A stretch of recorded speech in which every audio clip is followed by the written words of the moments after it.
Halo Sobat Monitor, kembali lagi bersama saya Wenti Ayu di Monitor Inspirasi. Pemukiman asrinan hijau memang menjadi dambaan setiap orang. Apalagi jika pekarangan rumah bisa dimanfaatkan sebagai sarana untuk tempat berkebun. Menarik bukan?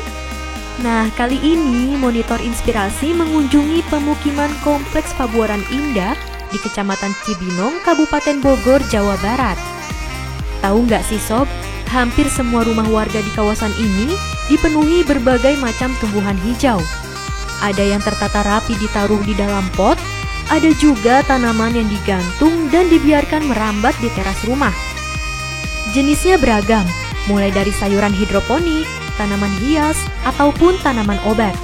Menariknya lagi, warga di perumahan ini memiliki rumah pangan lestari, yaitu sebuah program ketahanan pangan yang sangat menginspirasi dan digerakkan warga sejak 3 tahun yang lalu, tepatnya tahun 2017. Lalu sebenarnya seperti apa ya kegiatan Rumah Pangan Lestari? Kita cari tahu yuk.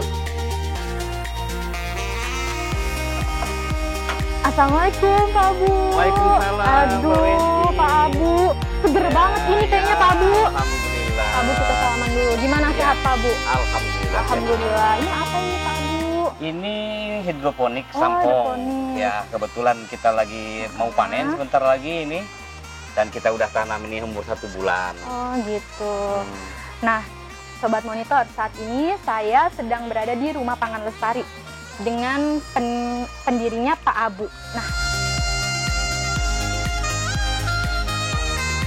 Nah, Sobat Monitor, warga RW 5 atau yang biasa disebut Pandawa 5 ini kompak banget loh. Terbukti dari eksisnya RW ini di berbagai kegiatan, mulai dari tingkat kabupaten hingga provinsi. Ide Rumah Pangan Lestari sendiri bermula dari ketertarikan sebagian warga akan bercocok tanam. Lalu, berkembang menjadi sebuah program ketahanan pangan mandiri tanpa bantuan pemerintah khas Rumah Pangan Lestari, lengkap dengan kebun hidroponik, pengolahan sampah organik dan non-organik, sampai budidaya ikan konsumsi yang pastinya semuanya ramah lingkungan.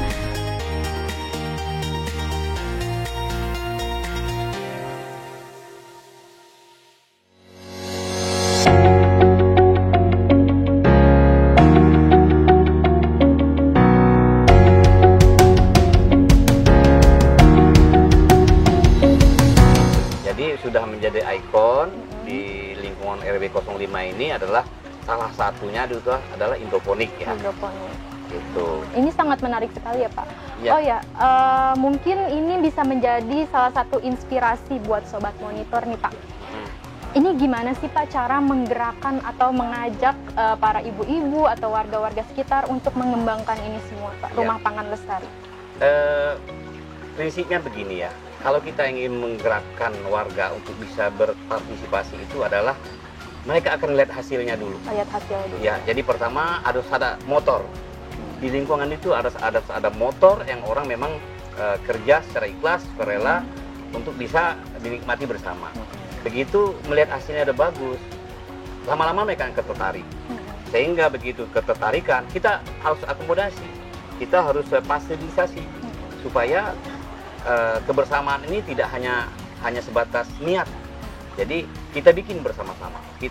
Supaya bikin bersama-sama itu sekaligus juga ajang belajar.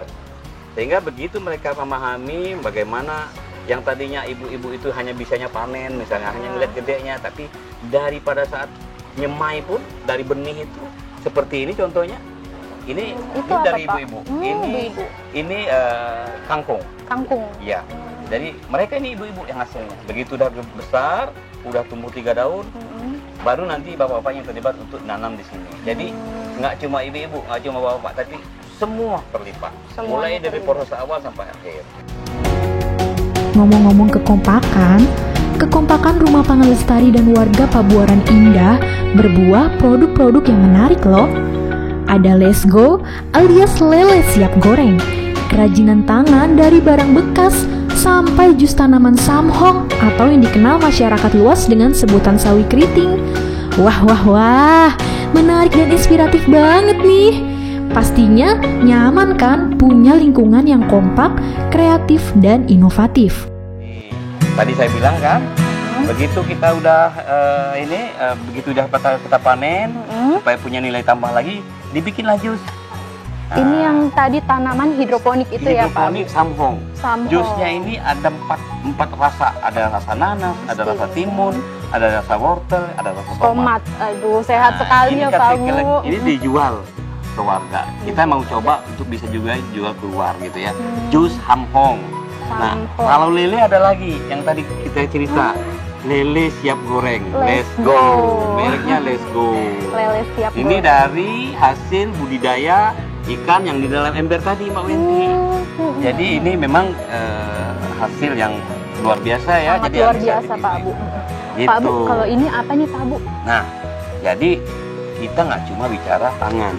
Kalau pangan tadi kan ada ikan sama hidroponik, sayur-sayuran, iya.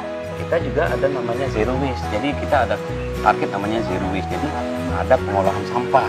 Pengolahan sampah. Ini ada sampah rumah tangga, ada sampah kardus atau apa. Ini kita kumpulin, dibikin kerajinan seperti ini sama ibu-ibu.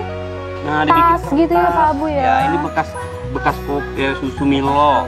Kalau ini ada kopi mix ya. Kopi. Ya, ini buat tas. Ini juga ada pot bunga. Ini juga dari kertas koran. Keren banget Pak Bu ini. Ini juga pot bunga. Ya, ini dari kertas koran juga. Ini hasil olahan semua ibu-ibu semua.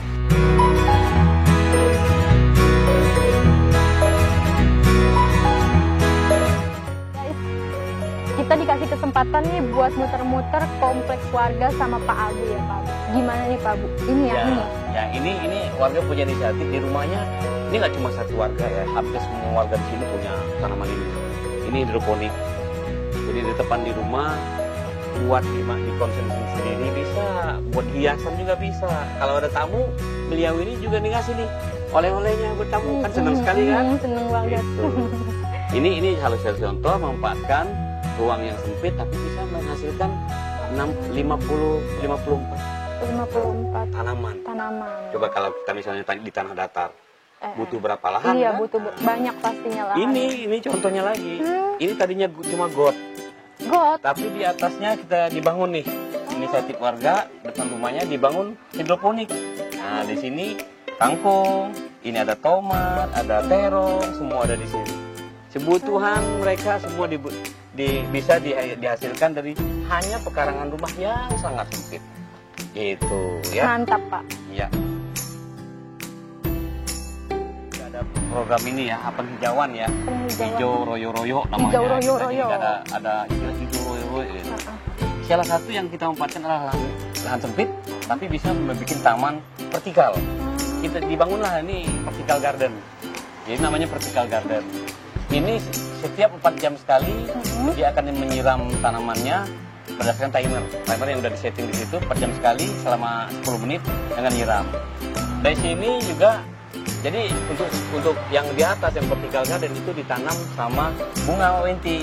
Karena buat hiasan ya. Buat hiasan juga bisa ya Pak hidroponik. Iya betul. Nah tapi ada juga di sini kita pakai namanya hidroponik sistem DBS, bucket system DBS. Kita tanam cabai. Waduh, cabainya berbuah. Iya. Ada cabai, kemudian ini ada pare. Ini pare, ini ada parenya. Ini ada parenya. Ini dari hidroponik juga. Jadi warga nggak perlu harus beli pas. Ya bener-bener tinggal metik aja. Tinggal metik gitu. Padahal di depan rumah. Kita bisa ya, bayangkan kan? Hujan-hujan mau bikin indomie cabai tinggal metik gitu ya Pak. Dengan lahan yang sempit ini kita bisa manfaatkan seperti kebun kan? Bener-bener. Semua ada di sini. Kebun pribadi. Ada apa lagi Pak? Nah, ini kita lihat nih kebetulan ibu-ibu lagi mengolah sampah organik nih. Ini Bu Nurul mungkin bisa jelasin nih lagi ngapain ini ceritanya nih. Ini Mbak, ini kan tadi masak. Iya. Bu RT tadi masak. Ini sisa-sisa sayurnya nggak kepake. Jadi daripada dibuang, kita manfaatin untuk bikin kompos. Untuk pupuk kompos. Ya, ini caranya. Awalnya kan kita kasih ini tempatnya kita kasih sekam bawahnya, bantalan sekam, ada bantalan sekamnya ini di bawah. Terus kita kasih tanah untuk apa pancingan ya. Pancingan.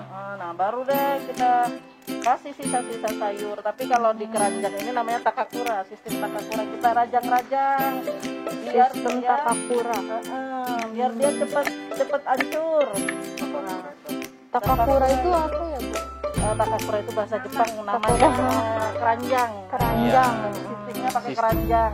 Karena kan kalau lahannya sempit nggak ada tanah kan bisa pakai keranjang. Keranjang ya. Jadi kebanyakan per rumah, Mbak. Gitu. Jadi ini sayurnya diambil dari rumah-rumah warga gitu, Mbak? Iya, masing-masing punya. Itu jadi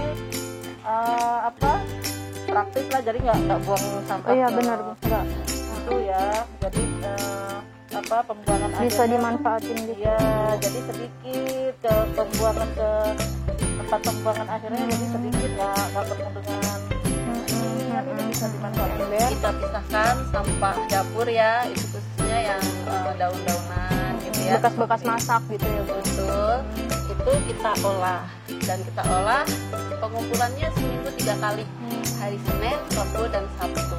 Itu kita olah di sini, ada jadwalnya Mbak. Itu biasanya setiap jadwal itu 1 kali pertemuan tuh 5 orang gitu kita olah. Setelah biasanya Mbak dari pembuatan sampah ini jadi kompos itu kurang lebih 1 bulan.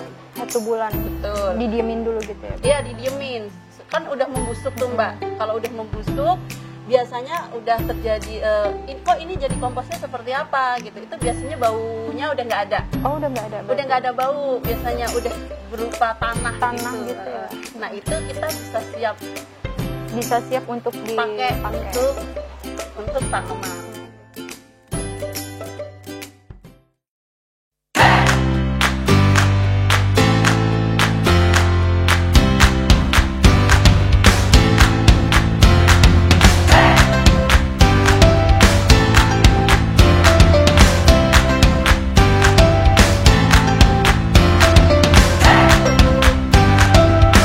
Apa jadinya ya kalau semua komplek atau lingkungan di Indonesia bisa seperti ini? Hehehe, auto betah di rumah, bercengkrama dengan tetangga, panen sayuran bersama, atau menikmati olahan ikan dan sayuran hasil budidaya sendiri. Eits, tetap dengan protokol kesehatan ya sob. Sekian monitor inspirasi kali ini. Semoga dapat menginspirasi dan menggerakkan lingkungan kita agar kompak, kreatif, dan inovatif ala Rumah Pangan Lestari. Jangan lupa like, komen, dan subscribe channel ini agar tidak ketinggalan monitor inspirasi lainnya. Bye-bye!